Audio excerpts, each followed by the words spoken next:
అందరికీ నమస్కారం. నా పేరు దుడం రెడ్డి బాబు, ఆంధ్రప్రదేశ్ బీసీ సంక్షేమ సంఘం రాష్ట్ర అధ్యక్షుని. ఈరోజు ఒక రాష్ట్రంలో అతిపెద్ద సమస్య అయినటువంటి విద్యాశాఖ, ఈ విద్యాశాఖను రాష్ట్ర ప్రభుత్వం ఎందుకు దృష్టి పెట్టలేకపోతుంది అనేది మా బీసీ సంక్షేమ సంఘం నుంచి ప్రభుత్వాన్ని ప్రశ్నిస్తున్నాం. ఎందుకంటే గతంలో మేము ఎన్నో పోరాటాలు చేశాం. డిఓ ఆఫీసులో అర్జీలు ఇచ్చాం, కలెక్టర్ ఆఫీసులో ముందు ధర్నాలు చేశాం, నిరాహార దీక్షలు చేశాం. కానీ ఎలాంటి చర్యలు తీసుకోకపోవడం ఆశ్చర్యానికి గురి చేస్తోంది. ఎందుకంటే విద్య అనేది ప్రతి ఒక్కరికి అవసరం. ఈ భూమి మీద పుట్టిన ప్రతి ఒక్కరికి ఈ విద్యతో మన భవిష్యత్తును నిర్ణయించుకునే దానికోసం ఉన్నతమైనటువంటి చదువులు చదవాలని ప్రతి ఒక్కరికి ఆశ ఉంటుంది, ముఖ్యంగా మధ్యతరగతి కుటుంబాలు.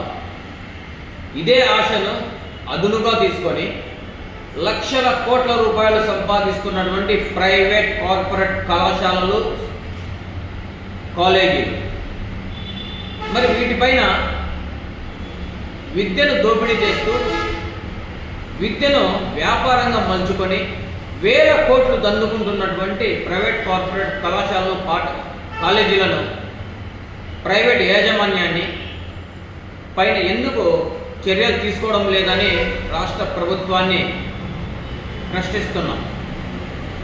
అంతేకాదు, ఇప్పుడు తిరుపతిలో మోహన్ బాబు కాలేజ్, ఎం బాబు కాలేజ్, ఆయన చేసిన దోపిడీ రాష్ట్రంలో మరెవరు చేయలేదేమో అని డౌట్ ఉంది. ఎందుకంటే పిల్లలను పట్టి జలగ కంటే హీనంగా రక్తం తాగాడు విద్యార్థులను, విద్యార్థి తల్లిదండ్రులను. మరి వీటిపైన సుప్రీంకోర్టుకు, హైకోర్టుకు వెళ్ళారు. మరి వీటిపైన మీడియాలో వచ్చింది, పేపర్లోకి వచ్చింది. అయినా కూడా చర్యలు ఎందుకు తీసుకోవడం లేదని ప్రభుత్వాన్ని ప్రశ్నిస్తున్నా. ఆయన కాలేజీని సీజ్ చేయండి అని కోర్టులు కూడా ఆర్డర్ ఇచ్చాయి. ఆయన కూడా ప్రజలకు, విద్యార్థులకు, విద్యార్థి తల్లిదండ్రులకు డబ్బులు రిటర్న్ పేమెంట్ చేయమని కూడా కోర్టు ఆర్డర్ ఇచ్చింది. మరి దీనిపైన ఎంతవరకు అధికారులు చర్యలు తీసుకున్నారు? ఆయన విద్యార్థి తల్లిదండ్రులకు డబ్బులు తిరిగి ఎన్నికి ఇచ్చారా లేదా? మరి ఆయన కాలేజీని, స్కూల్ని సీజ్ చేశారా లేదా? లేకుంటే ప్రభుత్వం హ్యాండ్ ఓవర్ చేసుకుందా అనేది ప్రజలకు చెప్పాల్సిన బాధ్యత ప్రభుత్వానికి ఉంది. అలాగే అధికారులు, అయ్యా మీరు కూడా చదువుకొని మీకు ఉద్యోగాలు సంపాదించుకొని విద్యను కాపాడించిన బాధ్యత విద్యా కమిషనర్కి ఉంది. మరి విద్యా కమిషనర్ ఏం చేస్తున్నారు?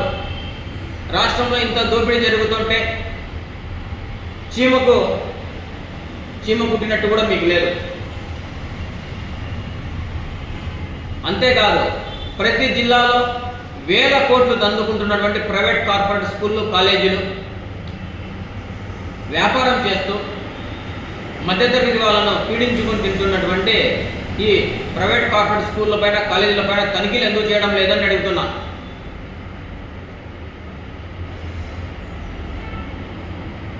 మరి రాజకీయ పార్టీలకు వేల కోట్లు ఫండ్ రూపంలో ఇస్తున్నారు. ప్రైవేట్ కాలేజ్, స్కూళ్ళు, ఈ చైతన్య, నారాయణ,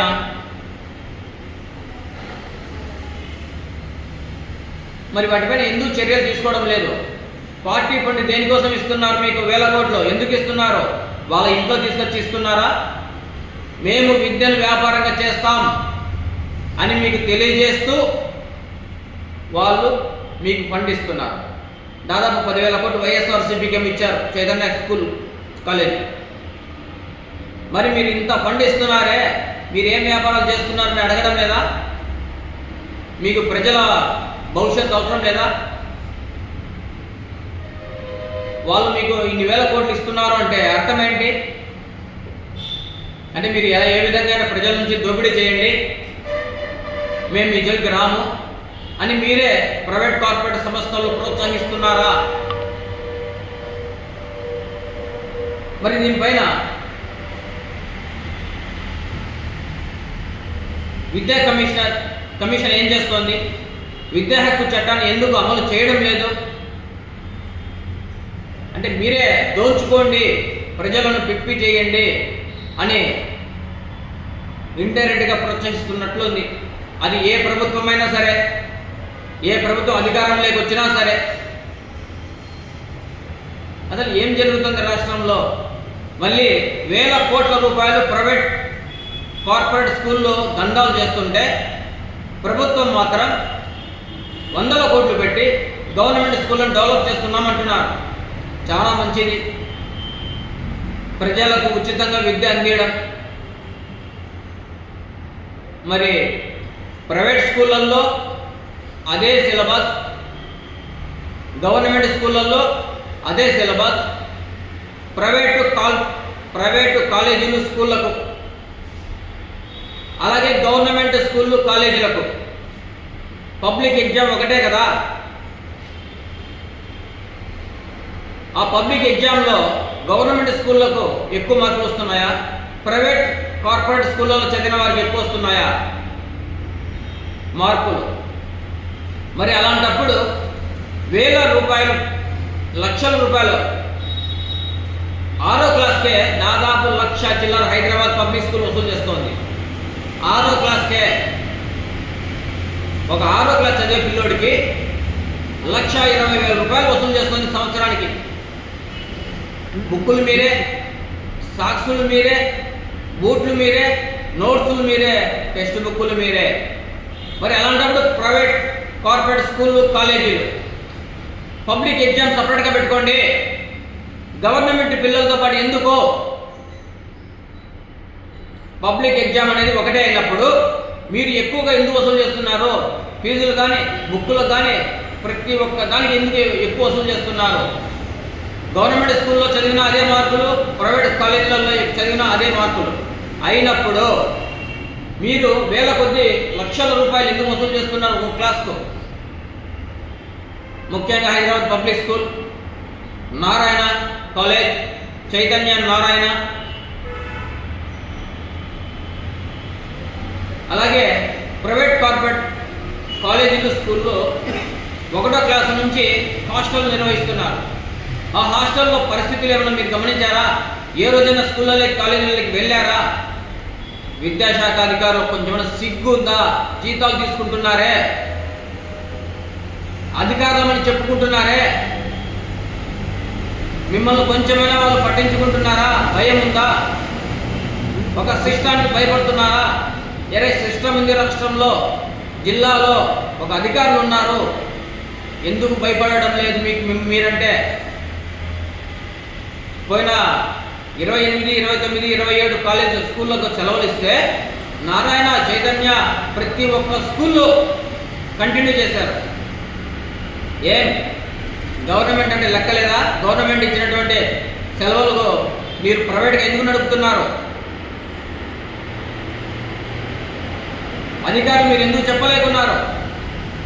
దానికి ప్రత్యక్ష సాక్ష్యం కూడా నేనే. డిఓ గారికి ఫోన్ చేస్తే ఎంఈఓని పంపించారు. ఎంఈఓ వస్తే వాళ్ళు పట్టించుకోలేదు. చిన్న పిల్లల నుంచి 10th క్లాస్ పిల్లల వరకు బట్టి కొట్టిస్తున్నారు.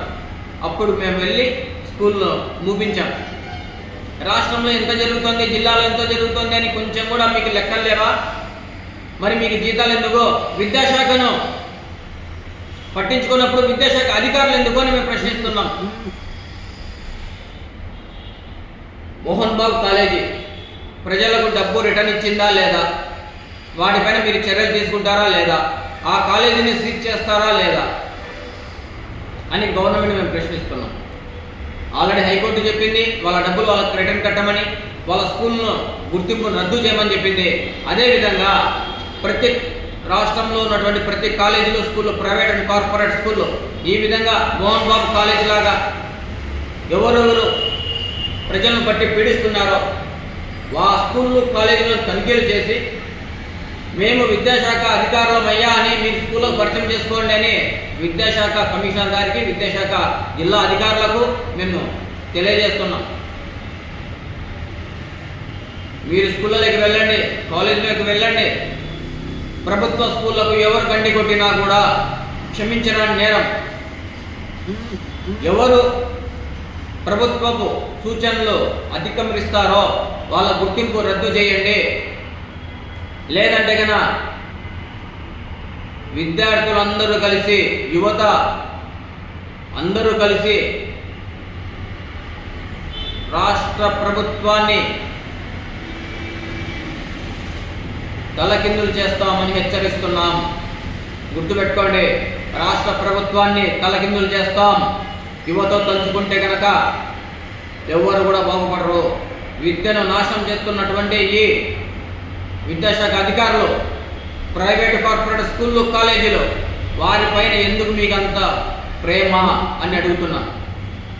వేల కొద్దీ ప్రతి జిల్లాలో 10,000 కోట్లు దోపిడీ చేస్తున్నారు ప్రజల నుంచి. మాకు ఆ టెక్నాలు, ఈ టెక్నాలు అని చెప్పి బుక్కులకు 12-13 వేలు వసూలు చేస్తున్నారు. కాబట్టి ఇప్పటికైనా తెలుసుకొని విద్యా హక్కు చట్టాన్ని అమలు చేసి మధ్యతరగతి ప్రజలకు విద్య ఉచితంగా అందిస్తుంది ప్రభుత్వం. ఉచితంగా వచ్చేటప్పుడు ప్రైవేట్ కార్పొరేట్ స్కూళ్ళకి ఎందుకు వెళ్తున్నారో, మాలో ఉన్న లోపం ఏంటని అధికారులు ప్రజలకు తెలియజేయాల్సిన అవసరం ఎంతైనా ఉంది. అంతేకాదు, విద్యా హక్కు చట్టం అనేది ఎంత పవర్ఫుల్లో ఒక్కసారి ప్రైవేట్ కార్పొరేట్ స్కూళ్ళకు తెలియజేయండి. విద్యా హక్కు చట్టాన్ని అమలు చేస్తే ప్రైవేట్ స్కూళ్ళల్లో బోర్డు వేస్తారు. 1వ క్లాస్ నుండి 5వ క్లాస్ వరకు ఎంత ఫీజు, 5వ క్లాస్ నుండి 10వ క్లాస్ వరకు ఎంత ఫీజు అని బోర్డుల రూపంలో వేపించాలి అని మేము ప్రభుత్వాన్ని డిమాండ్ చేస్తున్నాం. అలాగే విద్యాశాఖ అధికారులకు మరొకసారి తెలియజేస్తున్నాం. సార్, మీరు పట్టించుకోవడం లేదని మీరు కనుక ఇలాగే ఉంటే, తైలాలకు మీరు అమ్ముడపోతే పరిణామాలు తీవ్రంగా ఉంటాయి. విద్య ఎవరి యొక్క సొత్తు కాదు. విద్య అనేది ప్రతి ఒక్కరి హక్కు. ఈ విద్యా హక్కు చట్టం ఎందుకు తెచ్చారు? మరి అవసరం లేనప్పుడు విద్యా హక్కు చట్టాన్ని ఎందుకు తెచ్చారు? అమలు చేయాల్సిన బాధ్యత మీకు ఉంది అని చెప్పి మీకు వేలకు వేల జీతాలు ఇస్తూ మిమ్మల్ని అధికారులుగా చేస్తే వాళ్ళ దగ్గర మీరు ముడుపుల కోసమా అంత ప్రేమగా ఉండేది మీరు?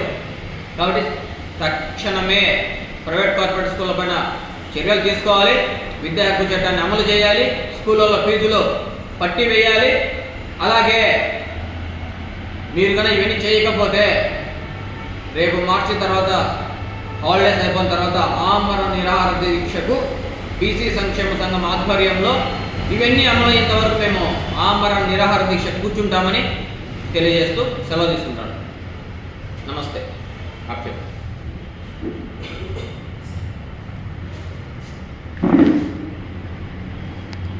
అన్నీ ఆప్తే ఫస్ట్ దాని ఆప్ చేయాలి. స్క్రీన్ ఆఫ్ అయ్యి ఉంటాయి.